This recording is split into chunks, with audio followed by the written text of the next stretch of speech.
MLA MP ఎన్నికలప్పుడు మనం EVM వీవీప్యాట్ల ద్వారా హక్కును వినియోగించుకుంటాం. ఇప్పుడంటే ఇలా ఓటు వేసేస్తున్నాం, కానీ భారతదేశంలో జరిగిన తొలి ఎన్నికల్లో ఈ ప్రక్రియ వేరేలా ఉండేది. అదేంటో ఈ వీడియోలో తెలుసుకుందాం.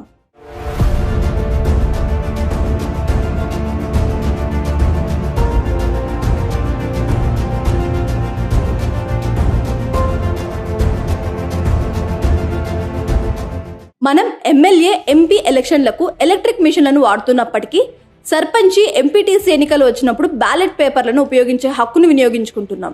ఓ పేపర్పై పలు పార్టీల గుర్తులు ఉంటాయి. వాటికి ఎదురుగా ఉన్న ఖాళీ స్థలంలో ముద్ర వేసి ఆ పేపర్ను బాక్స్లో వేసి ఓటు వేస్తుంటాం. కానీ భారతదేశంలో జరిగిన తొలి ఎన్నికలప్పుడు ఈ ప్రక్రియ వేరే విధంగా ఉండేది. ఇప్పుడున్నట్లు ఒకే పేపర్పై అన్ని పార్టీల గుర్తులు ఉండేవి కాదు. ఒక్కో పార్టీకి సంబంధించి ఒక్కో బ్యాలెట్ పేపర్ ఉండేది. అలాగే వేర్వేరు పార్టీలకు వేర్వేరు బాక్సులను ఏర్పాటు చేసేవారు. దీంతో వారు ఎవరికి ఓటు వేయాలనుకున్నారో ఆ పార్టీ గుర్తు ఉన్న పేపర్ను తీసుకెళ్లి ఎలాంటి ముద్ర వేయకుండానే అదే పార్టీ గుర్తు ఉన్న డబ్బాలో వేయాల్సి ఉండేది. మనం ఓటు వేయడానికి వెళ్ళినప్పుడు అక్కడున్న అధికారులు మన దగ్గర ఉన్న ఓటర్ కార్డును తన దగ్గరున్న వివరాలతో సరిచూసి ఓటర్ మనమే అని నిర్ధారించుకున్నాకే లోపలికి పంపిస్తారు. కానీ తొలిసారి ఎన్నికలు జరిగినప్పుడు ఇప్పుడు ఉన్నట్లు ఆధార్, ఓటర్ కార్డులు ఉండేవి కాదు. కనీసం భారతీయ పౌరులెవరో నిర్వచించని కాలం అది. దీంతో ఎవరైతే ఒక నియోజకవర్గంలో 180 రోజులు నివసిస్తారో వారికి ఆ స్థానంలో హక్కు కల్పించారు.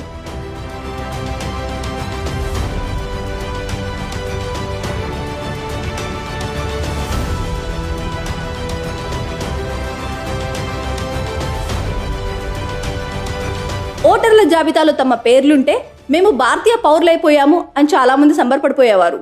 తొలి సార్వత్రిక ఎన్నికల్లో మొత్తం 489 పార్లమెంట్ స్థానాలు, 4000 అసెంబ్లీ స్థానాలు ఉండేవి. అప్పుడు ఎన్నికల ప్రక్రియను సుకుమార్ సే నిర్వహించాడు.